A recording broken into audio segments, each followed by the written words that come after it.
ஓம் சாந்தி. B K. Suraj அவர்கள், mount Abu, Rajasthan. யோகி என்பவர் சதா பரமாத்மாவின் சுகத்தில் மூழ்கியிருப்பார். பிரபுவின் அன்பில் மூழ்கி இருப்பார்கள். எந்த ஆத்மாக்கள் பிரபுவின் அன்பில் மூழ்கி இருக்கின்றாரோ அவரிடம் மாயா வரவே முடியாது. எந்த ஒரு மனிதனும் கெட்ட பார்வையோடு முன்னால் வரவே முடியாது. வந்தாலும் அவர்கள் தூரத்திலேயே போய்விடுவார்கள். ஏனெனில் யோகியின் வைப்ரேஷன் மிகவும் பவர்ஃபுல்லாக இருக்கும். நாலாபுறமும் பாபாவின் குடைநிழலில் பாதுகாப்பாக இருப்பார்கள். பரமாத்மாவின் அன்பு இந்த உலகத்தில் சர்வ சிரேஷ்டமானது. தேகதாரியின் அன்பினால் கஷ்டம் கிடைக்கின்றது. இன்று சம்பந்தங்களில் கூட பலருக்கு துக்கமும் சிலருக்கு சுகமும் கிடைக்கின்றது.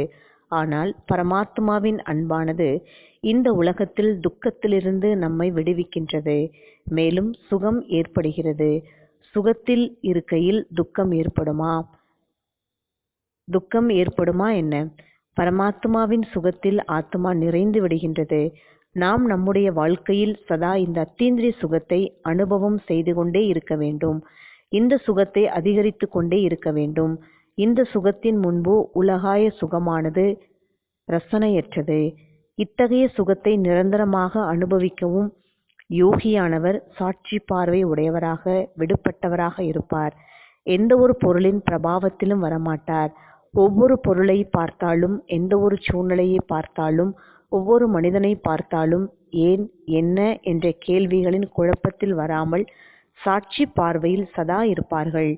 பாபாவின் மிக அழகான மகா வாக்கியம், பாபாவிற்கு சமமாக ஆக விரும்புகின்றீர்கள் என்றால், நான் எவ்வாறு ஒவ்வொரு விளையாட்டையும் சாட்சியாக பார்க்கின்றேனோ, ஒவ்வொருவருடைய நடிப்பையும் சாட்சியாக பார்க்கின்றேனோ, அதுபோலவே நீங்களும் சாட்சியாக பாருங்கள்.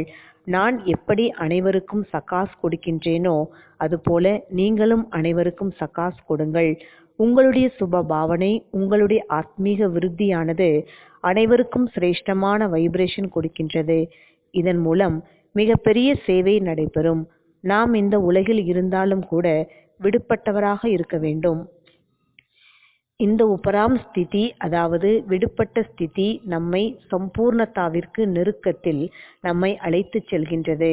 நம்முடைய எதிர்காலத்தின் ஸ்வரூபத்தை மிக அழகாக விஷன் செய்யுங்கள்.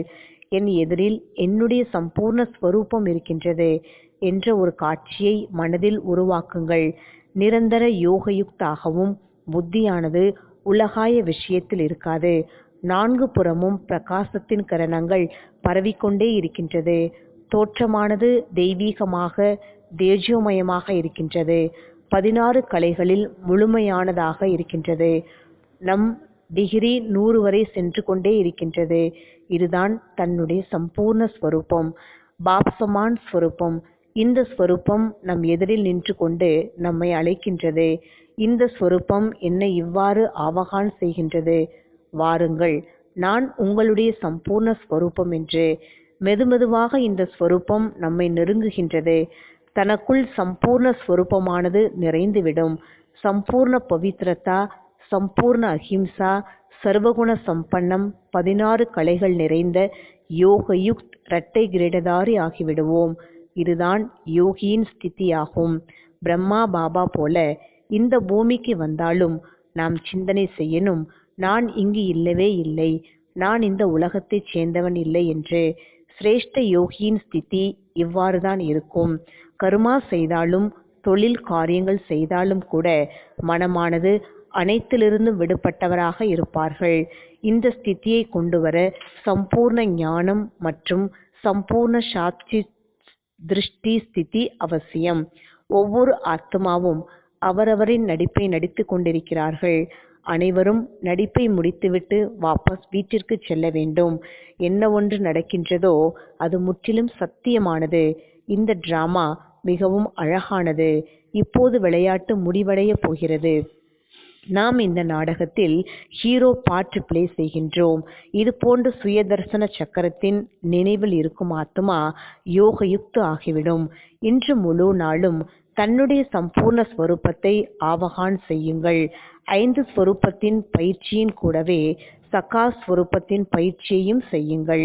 விளையாட்டு முடிவடைய போகிறது. நான் ஆத்துமா இந்த தேகத்தை விட்டுவிட்டு என் வீட்டிற்கு மேலே சென்று கொண்டே இருக்கின்றேன் என்று அமர்ந்து கொண்டே டீப் சைலன்ஸை உணருங்கள். ஓம் சாந்தி.